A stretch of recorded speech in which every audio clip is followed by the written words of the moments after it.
Assalamualaikum warahmatullahi wabarakatuh. Innal hamdalillah nahmaduhu wa nasta'inuhu wa nastahdihi wa nastaghfiruh wa natubu ilaihi wa natawakkalu alaihi wa na'udzu billahi min shururi anfusina wa min sayyiati a'malina. Man yahdihillahu fahuwal muhtadi wa man yudlil falan tajida lahu waliyyan mursyida. Asyhadu an la ilaha illallah wahdahu la syarika lah wa anna sayyidana Muhammadan abduhu wa rasuluh wa safiyyuhu min khalqihi wa habibuh ballagha ar-risalah wa adda al-amanah wa nasaha al-ummah wa kashafa al-ghummah wa jahada fillahi haqqa jihadihi hatta atahu al-yaqin. Allahumma salli ala sayyidina Muhammad wa ala alihi wa sahbihi wa barik wa sallim. Amma ba'd. Muslimin muslimat, sahabat pendengar IKIM yang dirahmati Allah, marilah sama-sama kita rafakkan kesyukuran kehadrat Allah di atas segala nikmat yang Allah Ta'ala kurniakan kepada kita, terutamanya nikmat iman dan Islam. Dan marilah sama-sama kita bersyukur dengan mentaati segala perintah Allah, melaksanakan segala suruhannya dan menjauhi segala larangannya. Mudah-mudahan Allah Subhanahu wa Ta'ala sentiasa memberikan taufik dan hidayah kepada kita, menerima segala amal ibadah kita, mengampunkan segala dosa, kesalahan dan kesilapan kita, dan mudah-mudahan Allah golongkan kita dalam kalangan hamba-hambanya yang bersyukur. Muslimin muslimat yang dirahmati Allah, kita berada pada ayat yang ke-132 daripada surah An-Nisa. Allah berfirman, A'udzu billahi minasyaitonir rajim. Walillahi ma fis samawati wa ma fil ardh wa kafa billahi wakila. Yang bermaksud, dan bagi Allah jualah apa yang ada di langit dan yang ada di bumi, dan cukuplah Allah sebagai pengawal, yakni yang mentadbirkan dan menguasai segala-galanya. Muslimin muslimat yang dirahmati Allah Subhanahu wa Ta'ala, semalam kita telah bertemu dengan ayat yang 131, yang mana Allah Subhanahu wa Ta'ala menyatakan dua kali frasa berbunyi walillahi ma fis samawati wa ma fil ard. Dan pada ayat yang sedang kita baca bersama ini pun Allah sekali lagi, buat kali ketiga dalam dua ayat, menyatakan walillahi ma fis samawati wa ma fil ard. Allah menegaskan bahawa langit dan bumi dan apa yang ada padanya adalah dikuasai sepenuhnya oleh Allah Subhanahu wa Ta'ala sahaja. Allah lah yang mentadbir, Allah lah yang bertindak, Allah lah yang berkuasa dan menguasai apa juga yang ada di langit dan di bumi. Muslimin muslimat yang dirahmati Allah, seterusnya Allah menyatakan wa kafa billahi wakila, dan memadailah Allah Subhanahu wa Ta'ala sahaja sebagai wakilah, sebagai pengawal, penguasa, pentadbir, dan apa jua perkataan yang boleh kita fahami maksud wakilah itu, yang menjaga dan memelihara segala yang diperlukan oleh makhluknya. Kalimah al-wakil bermaksud al-qayyimul kafil, al-qayyim wal kafil bil amri alladhi yuwakkalu ilaih, iaitu yang melaksanakan, yang menjamin segala perkara yang diserahkan kepadanya. Dan dalam dua ayat yang kita baca ini, iaitu ayat ini dan ayat sebelumnya, Allah Subhanahu wa Ta'ala menegaskan mulkiyatullah dan milkiyatullah, pemilikan mutlak Allah terhadap langit dan bumi, serta kerajaan atau pentadbiran Allah Subhanahu wa Ta'ala di langit dan di bumi sebanyak 3 kali, untuk menyatakan betapa agungnya kerajaan Allah Subhanahu wa Ta'ala, membuktikan betapa berkuasanya Allah Subhanahu wa Ta'ala dengan kekuasaan yang sama sekali tidak terbatas, sehingga tertanam kukuh di dalam hati dan sanubari manusia, sehingga tercerna pada perbuatan mereka yang menunjukkan ketakwaan mereka kepada Allah Subhanahu wa Ta'ala. Al-Imam Al-Qurtubi rahimahullahu ta'ala menyatakan bahawa sekiranya ada orang bertanya, apakah faedah ataupun apakah tujuan pengulangan sehingga 3 kali ini, maka dinyatakan terdapat 2 jawapan. Pertama, diulang sebanyak 3 kali frasa walillahi ma fis samawati wa ma fil ard itu untuk memperingatkan hamba-hamba Allah. Memperingatkan hamba-hamba Allah agar mereka melihat, mengkaji, meneliti apa yang ada di langit dan apa yang ada di bumi. Meneliti betapa hebatnya kerajaan Allah Subhanahu wa taala. Pada masa yang sama menanamkan ke dalam diri mereka kekuasaan Allah Subhanahu wa taala yang hebat sebagai Tuhan, sebagai pencipta itu, membuktikan Allah tidak memerlukan apa jua pun daripada makhluknya. Allah tidak berhajat.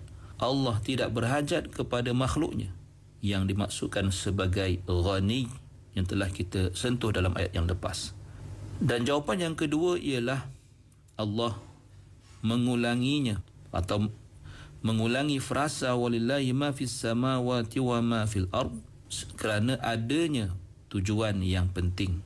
Kerana sebanyak 3 kali pengulangan itu, buat kali pertamanya Allah Subhanahu wa taala dalam walillahi ma fis samawati wa ma fil ard, buat kali pertama Allah menyatakan bahawa Allah taala itu berkuasa untuk mencukupkan sesiapa jua pun dalam kalangan manusia daripada keluasan rahmat Allah Subhanahu wa taala, keluasan perbendaharaan Allah Subhanahu wa taala, kerana Allah lah pemilik mutlak apa juga yang ada di langit dan di bumi. Maka perbendaharaan Allah itu tidak akan habis-habis, tidak akan hilang ataupun tidak akan luak. Bahkan bila Allah ingin memberikan, mengurniakan, melimpahkan kepada sesiapa pun dalam kalangan hamba-hambanya. Dan kemudiannya Allah Subhanahu wa taala buat kali kedua memerintahkan manusia, sama ada ahlul kitab ataupun sebelum ahlul kitab, atau kepada umat Rasulullah sallallahu alaihi wasallam, agar bertakwa kepada Allah. Dan sekiranya mereka kufur, sekiranya semua manusia kufur kepada Allah, sungguhnya Allah Ta'ala itu terkaya. Allah Ta'ala itu tidak berhajat kepada keimanan manusia, dan kekufuran manusia tidak meluakkan sedikit pun kerajaan Allah Subhanahu wa taala, tidak memberi kesan sama sekali kepada Allah, kerana Allah baginya segala yang ada di langit dan segala yang ada di bumi. Kemudian buat kali ketiga dalam ayat ini, Allah Subhanahu wa taala menyatakan bahawa Allah lah sebagai Tuhan yang wakila.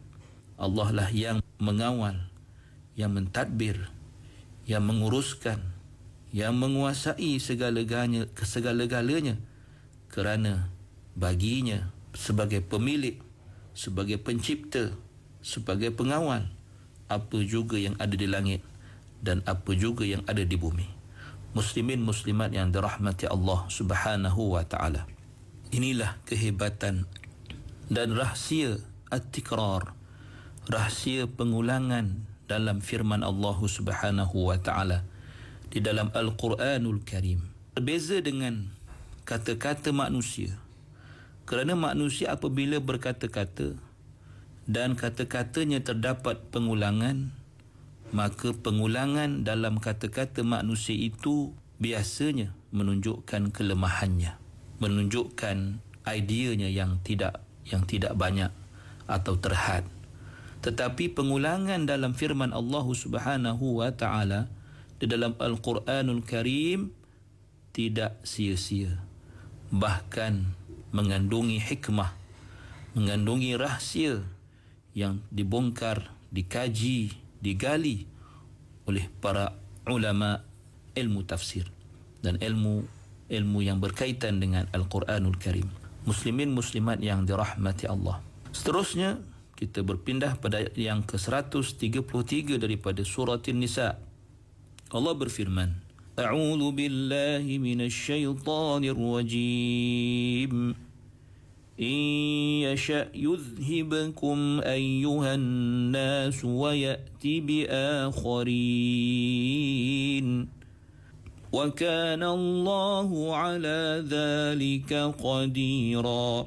yang bermaksud jika Allah menghendaki, nescaya ia musnahkan kamu wahai umat manusia, dan ia datangkan gantinya dengan umat-umat yang lain, dan adalah Allah Maha Kuasa melakukan yang demikian itu.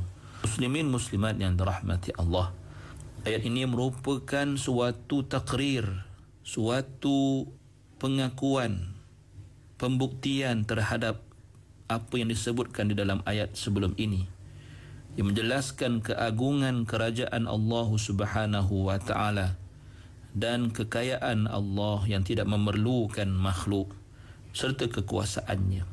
Lalu Allah menyatakan, in yasha yudhibkum, sekiranya Allah menghendaki, sekiranya Allah mahu, Allah boleh sahaja memusnahkan kamu, boleh sahaja menghancurkan kamu wahai manusia, dan sebagai gantinya Allah mendatangkan kaum yang lain selain daripada kamu menempati tempat kamu, mengambil tempat kamu. Dan Allah Ta'ala itu dahulu, kini dan selama-lamanya Maha berkuasa untuk memusnahkan, seperti mana Allah juga berkuasa untuk menjadikan dengan kekuasaan yang tidak terbatas, kekuasaan yang tidak boleh diatasi oleh sesiapa juga. Itulah kehebatan Allah Subhanahu wa taala. Maka jika Allah tidak melaksanakan hal ini, bukan kerana Allah tidak berkuasa melaksanakannya, tetapi Allah tidak menghendaki untuk melaksanakannya. Dan kerana Allah Subhanahu wa taala Maha berkuasa, Maha mengetahui, Maha bijaksana, Hakim, dan hikmah yang diketahui Allah, hikmah Allah dalam tidak melaksanakan yang dinyatakan dalam ayat ini, kerana hikmahnya menuntut agar manusia itu terus kekal hidup dan tidak dimusnahkan lagi. Untuk apa? Liyabluwakum ayyukum ahsanu amala, untuk menguji kamu siapakah daripada kalangan kamu yang lebih baik amalannya. Untuk apa?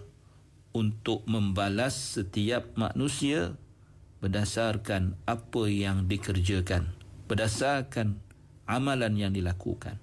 Muslimin muslimat yang dirahmati Allah Subhanahu wa taala, terdapat juga pandangan setengah ulama tafsir mengatakan bahawa ayat ini ditujukan kepada sesiapa yang memusuhi Rasulullah sallallahu alaihi wasallam dalam kalangan orang Arab, iaitu sekiranya Allah mahu, Allah akan mematikan kamu wahai orang Arab, dan Allah akan membawakan manusia lain yang akan mentaati dan menjadikan Rasulullah sallallahu alaihi wasallam sebagai pemimpin dalam kehidupan mereka.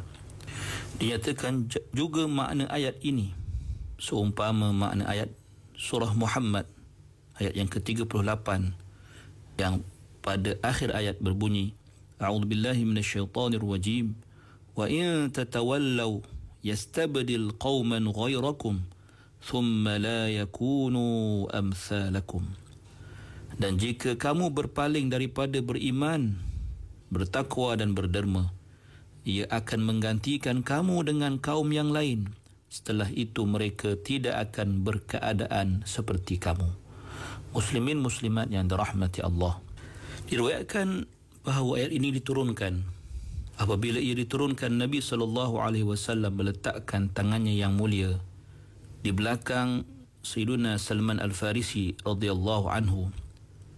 Lalu Nabi bersabda, mereka adalah kaum ini, iaitu kaum yang disebut di dalam ayat ini, iaitu Nabi memaksudkan bahawa jika orang Arab tidak mahu beriman dengan Nabi, Allah boleh sahaja menggantikan mereka dengan kaum seperti kaum Salman Al-Farisi, iaitu orang-orang Parsi.